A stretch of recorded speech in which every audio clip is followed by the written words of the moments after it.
英語聞き流しリスニング、英語テキストと MP3 ダウンロード、その他の物語はホームページからお聞きいただけます。88thpp.com 88thpp.com。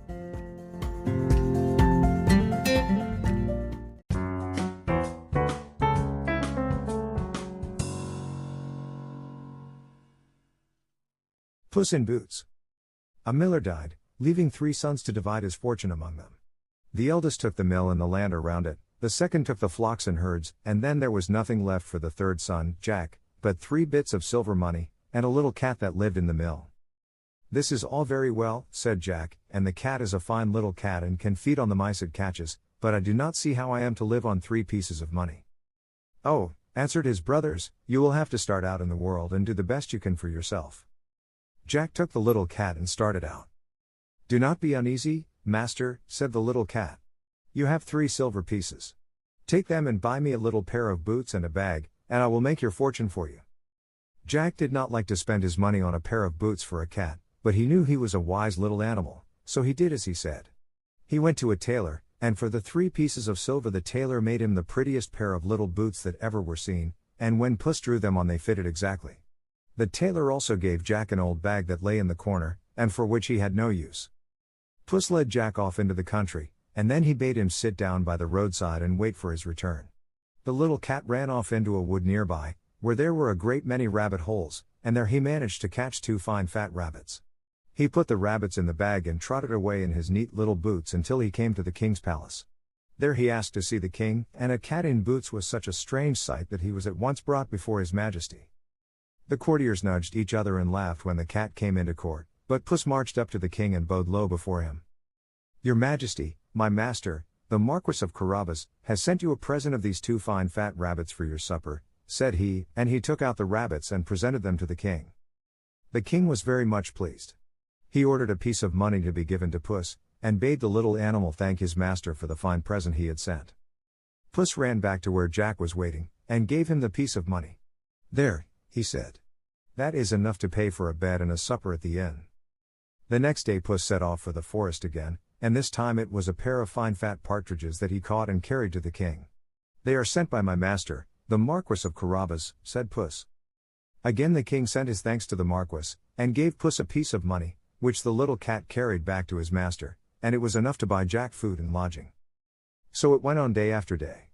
Every day Puss caught some fine game in the forest and took it to the king with the compliments of the Marquis of Carabas, and every day the king thanked the cat and gave him a piece of money. The king began to wonder who the Marquis of Carabas was and where he lived. He began to think the Marquis was a very generous fellow. One day the king went out for a pleasure ride with his daughter, and many of his court rode with him. Puss came in haste to his master. "Come quick," he cried. "We have done well enough so far, but the time has now come when I will make your fortune." The cat then led Jack to a river, where he knew the king would pass before long. He then bade Jack take off his clothes and hide them under a rock, and then stand in the river up to his neck.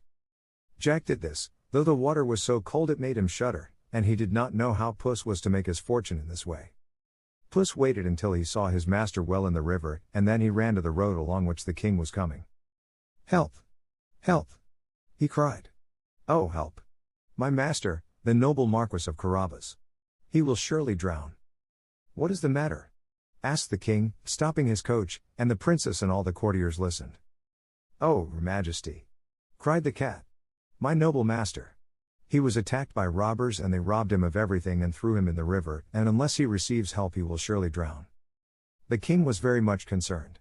He at once sent courtiers to draw Jack out from the river and dress him in robes of velvet and satin and gold lace. Jack had never been so magnificently dressed before, and he looked a fine fellow indeed when he was brought to the king. His Majesty was so pleased with Jack's looks that he made him get into the coach and sit beside him, and the princess was even better pleased with him than her father.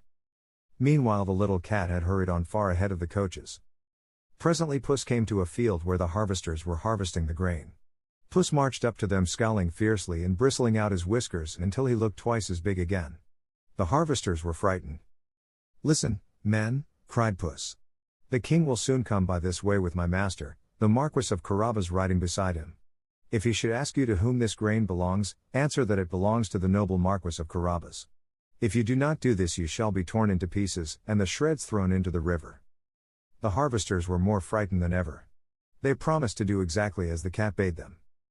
Then Puss ran on until he met a drover driving a great herd of cattle. Him, too, he frightened so that he promised if the king asked him to whom the herd belonged, he would say to the noble Marquis of Carabas. A little farther on the cat met a shepherd with his sheep, and he also promised to say his flocks belonged to the Marquis of Carabas. So it went on. It seemed as though everything was to be claimed by the Marquis of Carabas. Now all these things really belonged to an ogre who was very rich and fierce and strong and terrible, and after a while Puss came to the castle where the ogre lived. The little cat was not afraid of ogres, however. He made his way into the castle and ran along into one room after another until he came to where the ogre was sitting. When the ogre saw the little cat in his fine shiny, creaking boots, he was so amused that he laughed aloud. He had never seen such a sight before. "And where did you come from, my fine little cat?" he asked. "Oh, from over the hills and far away." "And what do you want here?" "I only wanted to see you because everyone says you are the strongest and most wonderful ogre in all the world." When the ogre heard that, he was much pleased, for he was very vain. "Well, and now you have seen me, what do you think of me?"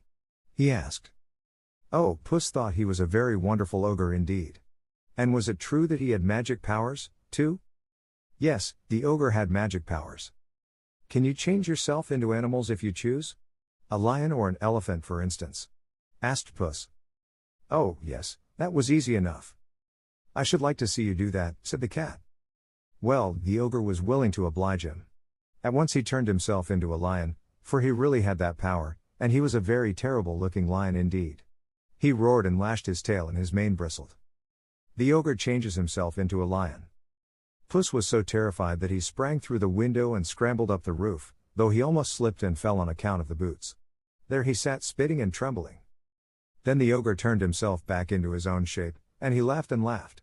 "Come back, Puss," he called, "I will not hurt you, but now you see that everything they told you was true." Puss came scrambling back into the room, and he looked very meek and timid. "Yes, I see it was all true," he said. "But, Mr. Ogre, could you turn yourself into a small animal as well? That must be a great deal harder. Could you turn yourself into a mouse?" Yes, the ogre could do that, too, and at once he turned himself into a mouse, and ran, scampering gaily about the room. But he did not scamper long. Psst. With a bound, Puss caught him and swallowed him down in a moment before he could even squeak, and that was the end of the ogre. Meanwhile the king and the princess and Jack were rolling along together in the fine coach and talking pleasantly together. The king was so pleased with Jack's talk that he told the coachman to drive slowly, so they could have the more time together. Presently they came to the field of grain where the harvesters were at work. "That is a fine field of grain," said the king, and he leaned from the coach and called to the harvesters to know to whom the grain belonged. "To the noble Marquis of Carabas," answered the harvesters. The king turned to Jack. "My dear Marquis, why did you not tell me it belonged to you?" "I had forgotten," answered Jack.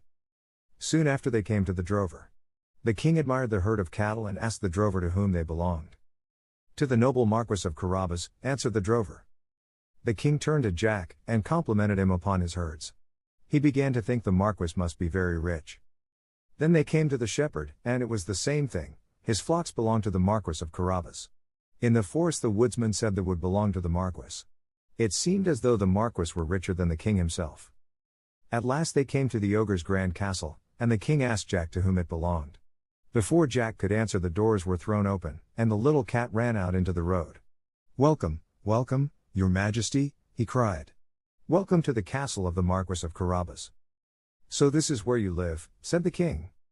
"Yes, this is where I live," answered Jack. The cat invited them to alight and led the way into a long dining hall. There the servants had prepared a magnificent feast, for now they, as well as the castle and everything in it, belonged to Jack. The king and the princess took their places at the table, and Jack sat between them. They ate and drank and feasted to their heart's content, and the king had never tasted more delicious food, and it was all served on golden plates far finer than those he ate from in his own castle. At the end of the feast the king turned to Jack and said, "My dear Marquis, you must be a very rich man." "I am so rich," answered Jack, "that I really do not know how much I have." "It seems to me," said the king, "that you ought to marry a princess, for no everyday girl would do for you." Yes, Jack would like to marry a princess, but it would have to be the right princess. "Then how would my daughter do?" asked the king. At that Jack was ready to jump out of his skin with joy, for the princess was so sweet and pretty that he loved her already. Yes, she would do better than anyone else in the world. And the princess did not say nay. So Jack went back with the king and the princess to his own palace, and then the princess and Jack were married, and lived happily ever after. The little cat lived in the palace with them, and always the softest cushion, and the warmest corner by the fire were left for him. As for Jack's brothers, when they heard of the good fortune that had come to Jack, and how he had won a princess for a wife, they wished they had kept Puss and given him the mill and the flocks and herds.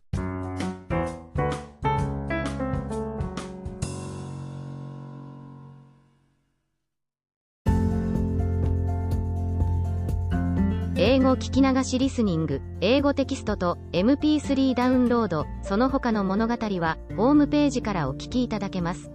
88thpp.com 88thpp.com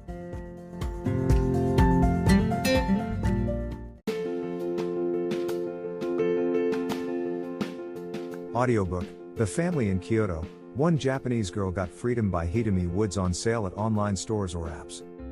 Apple Books, Google Play, Audible, 43 available distributors in total.